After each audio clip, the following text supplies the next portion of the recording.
All right, guys, welcome to our Wednesday Zoom call, our Thriving Lives podcast. Hopefully, everybody's had a wonderful week.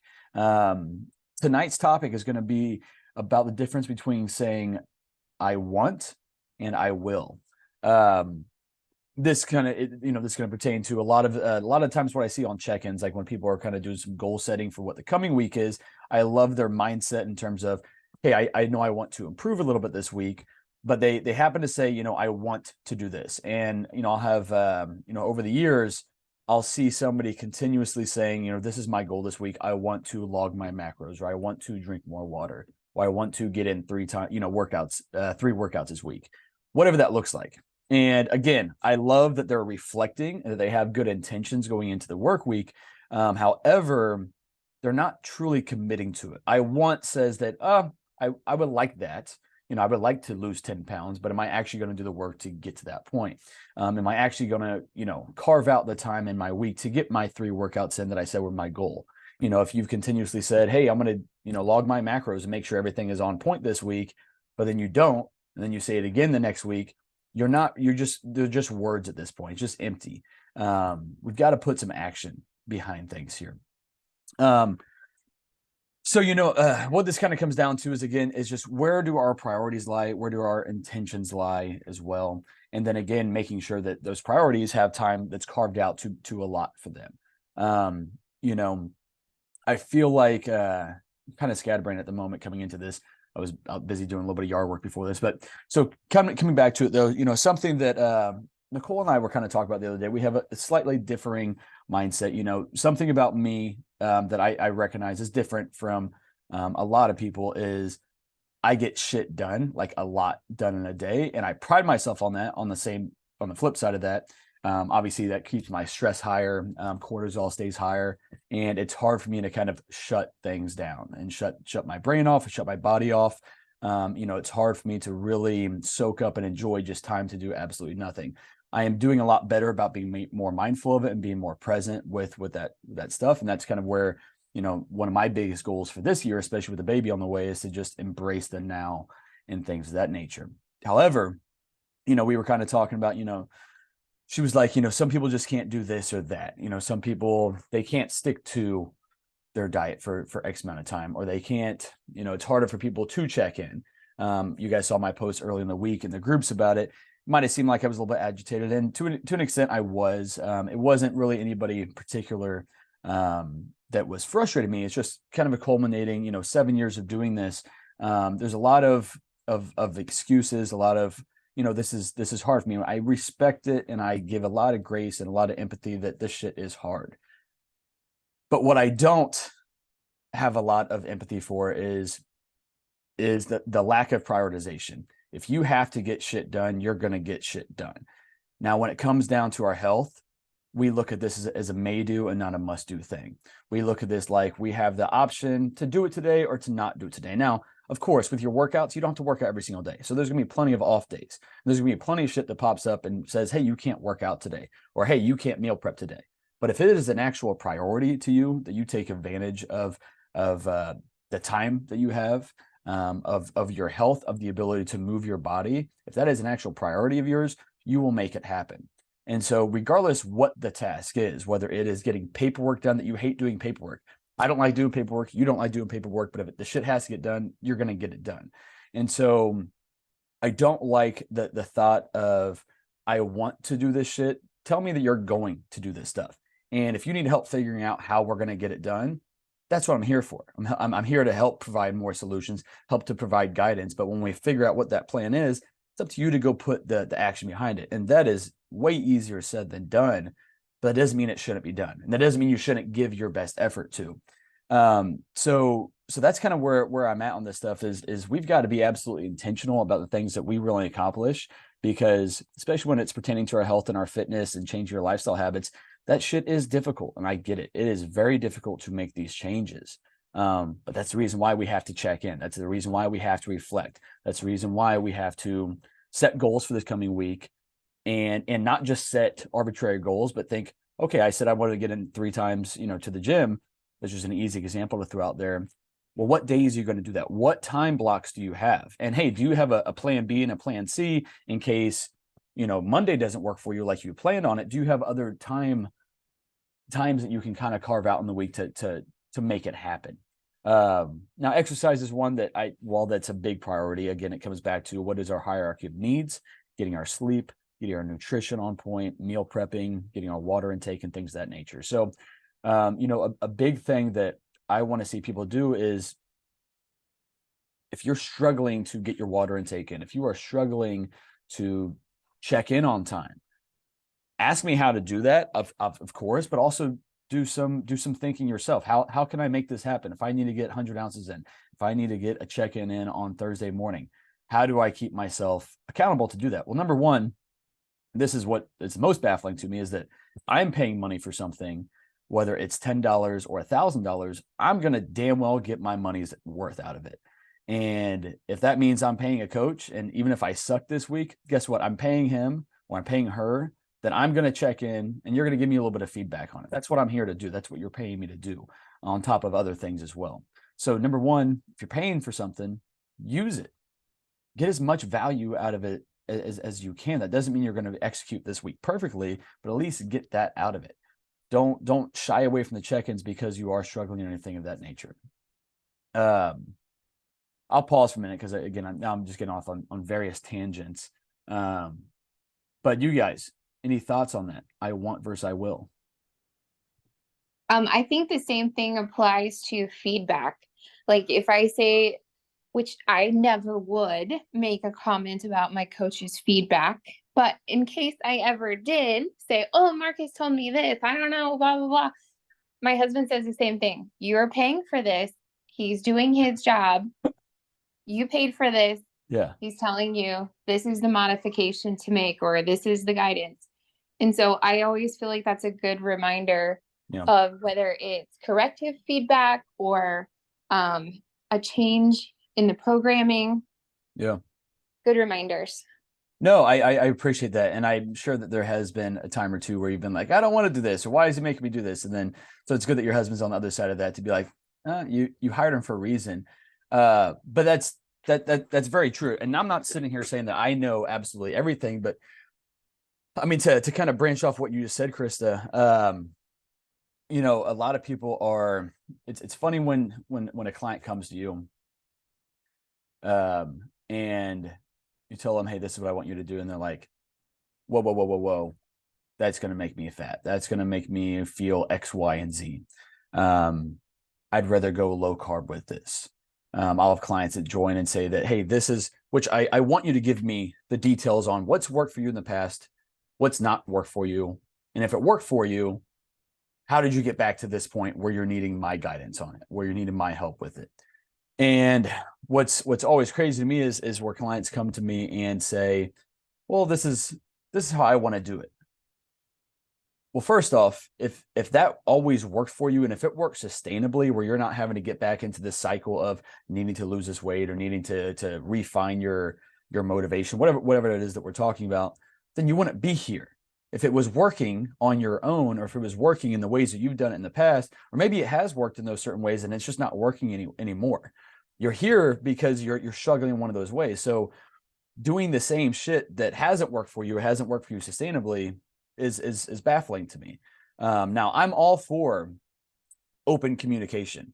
And if you're saying this doesn't work because I can't eat at this time, this doesn't work for this reason or that reason, that's an open dialogue. And that's what I need, because there are some things within a plan that, hey, this isn't sustainable. You're right.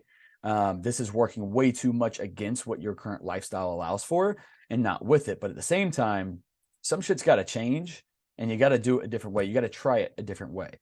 Honestly, that's one of the reasons why, I've utilized a couple different bodybuilding prep coaches in the past, is because I want to learn different ways of doing things. Now, each of those individual coaches probably could have did it 4 or 5 different ways, but I just like to see kind of what is somebody's, this is their approach to kind of do things with it. But again, though, like Chris has said, if we're paying for this, if this is what we're asking for, and especially if it's working, what I'm asking you to do is working, why are we changing things up, and why are we questioning it to that extent?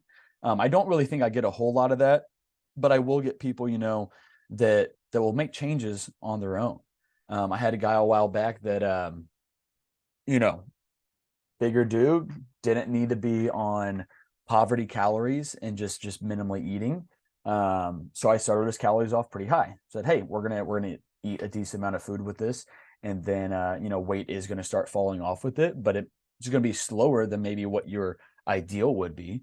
But again, your ideal gets you into a point where you're plateaued, gets you into a point where you've over restricted for X amount of time, and then you just can't do it anymore. So again, if your way was working, you wouldn't be here. You wouldn't be asking me for my advice. You wouldn't be asking me for my coaching. So just trust it.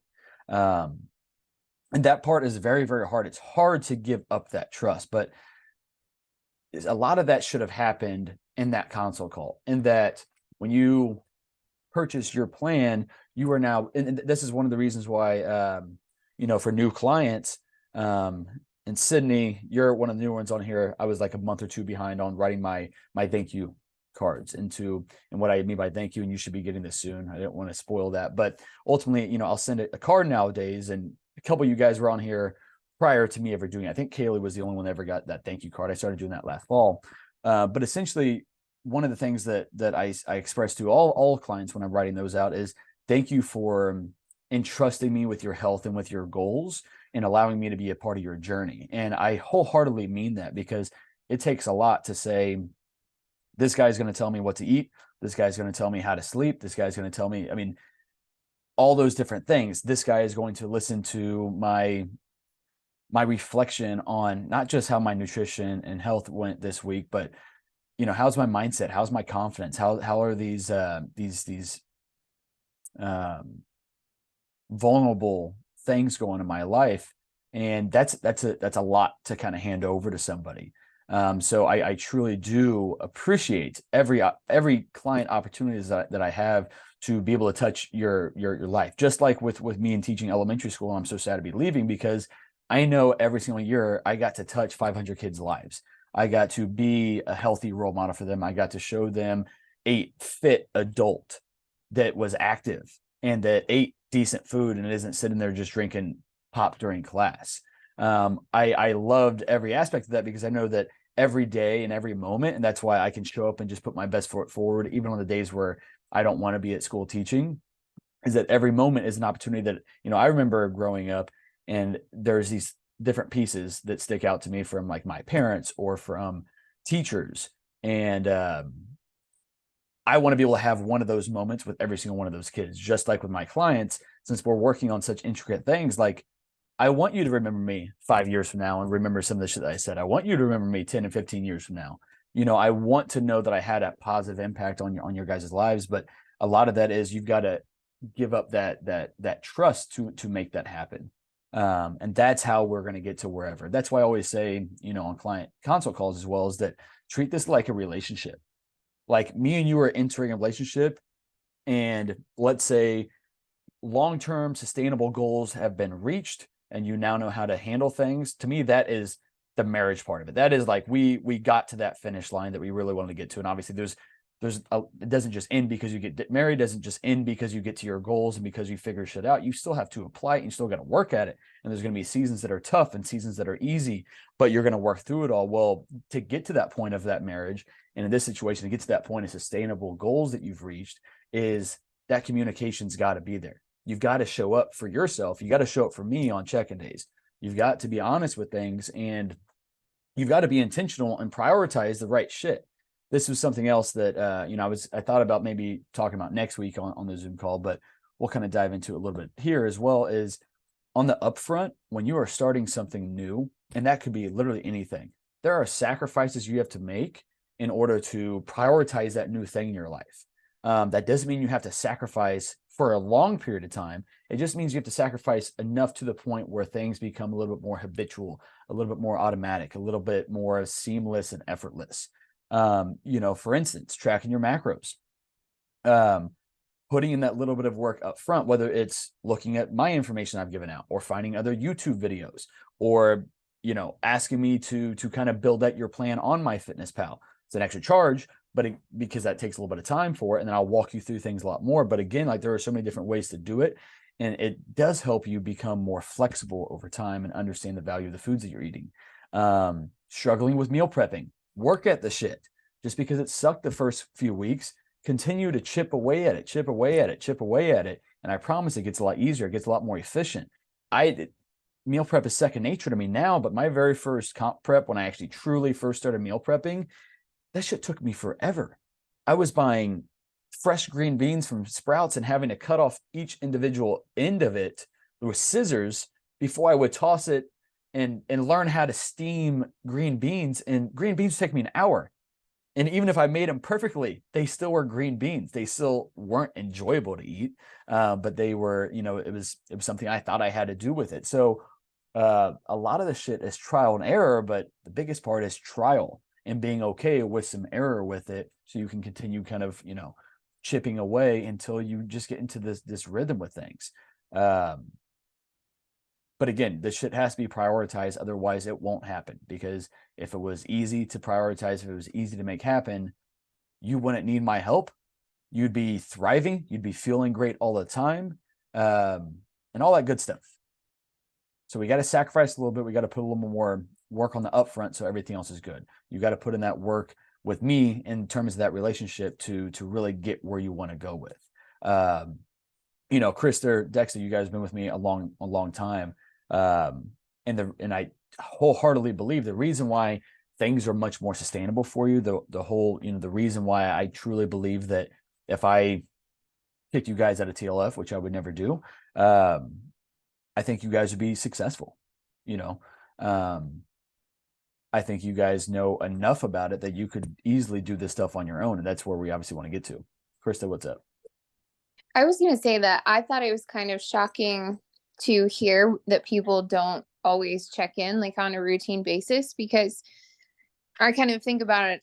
I know baseball was like your thing. Mm-hmm. I played softball and I was awful, but my dad didn't tell me till I was like 24. Yeah, you're terrible. Like, you throw terrible. And I know you've done the same thing. Like, one time we had a Zoom call and you were like, yeah, you've had some shitty weeks. And afterwards I was like, I told my husband, like, oh, did you know I had some shitty weeks? Like, I didn't know, because all the feedback on check-ins, there's like, yeah, maybe this wasn't ideal, but this was great. So there's always something like a small glimmer of this was on track, or you're working in the right direction to this. And that's the like little pat on the back that I think people need along the health journey from their coach. And so to hear that someone is paying for it and then they're not checking in and hearing that, hey, this is the right step, this is the direction we want to be going, everyone needs that. So I hope the people continue their check-ins, continue that journey, because I know like Dex and I've re-upped because our goals change and what we're working on changes. Very true. That's very, very true. You guys are enter different seasons of life. Not to dive into Dexter's struggles here recently. I mean, I'm sure he'd be happy to share it, but not that he needs to. But ultimately, he's in a different season of life than what he has been the past couple of years, and so we're working through some of those obstacles. But like you said, Krista, it is crazy to me as well when people, it's not you miss a check-in here and there. Like, that shit's going to happen. You're going to be out of town. You're going to be sick. It might have just slipped your mind. There are various reasons why a missed check-in might happen here or there. But it shouldn't ever happen. Like you just said, there can be plenty of bad things within your week, but there are glimmers of hope. There are glimmers of, hey, you sucked on all these levels, but you executed this one thing. You were at least mindful of one thing. And that feedback is very helpful, because I had one, I'm not going to dive into what her text was, but I had a text from a client before this. She's a client that hasn't checked in a whole lot at all for the most part. And, she's been with me 2 different times at this point. Once last year, once this year, and the check-ins aren't happening, which means progress is not happening. And one of the things she said, I haven't really got to dive into the text at all, but one of the things I did see that kind of stuck out to me was that she didn't want to check in because she felt like she was failing in all these different ways. And number one, didn't see the points check in, but number two, if she reflect on it, it would obviously make her feel uncomfortable to a level that I failed. Like, I already know I failed, but now really saying it out loud, now I really feel like I failed. Well, first off, there is no failing with this stuff. I had another client. I think after that message I sent, it kind of sparked and ruffled some feathers that I wanted it to. If you're here, there's a reason why you're here. A majority of us, it's not just for the vanity's sake. Yeah, that's a part of it, but a lot of this shit is you have bigger reasons why you're here. You have bigger reasons why this mattered to you when you first signed up, bigger reasons why you're still here as well. But it was that fear of failure, fear of having to talk about that failure. But that is the biggest aspect of why we're here and why I'm here on the other side of things. If we're in person and I have to see you in person, that's different. I can get that shit out of you. But when it's over messaging, you can hide behind that all day long, but you're only hurting yourself in the situation. So yeah, check-ins are absolutely crucial for so many of those reasons. And then again, though, if you're avoiding those check-ins because you are struggling, I guarantee you will continue to struggle. That's not going to stop just because, oh fuck, it's a new week. If you didn't change anything, if you didn't reflect on anything, if you didn't sit and feel uncomfortable about your choices this week, and not that you should feel bad, but you have to know where you are to know where you want to go. You have to know where you are to know what is your next step. It might not be to get to the gym this week. You might have a shitty month ahead of you. You might be injured. You might be super sick. But there are other things you can do to conquer things. But if you're not showing up on check-in day, you might think, well, fuck, I can't work out, so I might as well not do anything, especially if you're newer into this lifestyle stuff. So yeah, now I'm just kind of talking in circles again. Sorry about that. But no, great point, Krista. And really, the 5 of you that are on here now, and there's a lot of other people as well that are consistent on these Zoom calls a lot, but you 5 right here, you guys don't miss check-ins. You are literally taking out an extra 30 minutes out of your week on top of the workouts, on top of the meal prep, to sit here and listen to me ramble half the time about shit that honestly, some of you guys know. It might just be a motivation thing. It might just be that I want to be totally, diving into this journey so I can get the most out of it that I possibly can. So I definitely appreciate that as well, guys. But anyway, I don't want to talk in circles because I could just sit here and reiterate everything in different ways and say things slightly different, but you don't need that. And I don't think I need to do that to you either. But anyway, guys, that's kind of where I'm at with that. Any other questions, any other comments, thoughts on this stuff or anything else?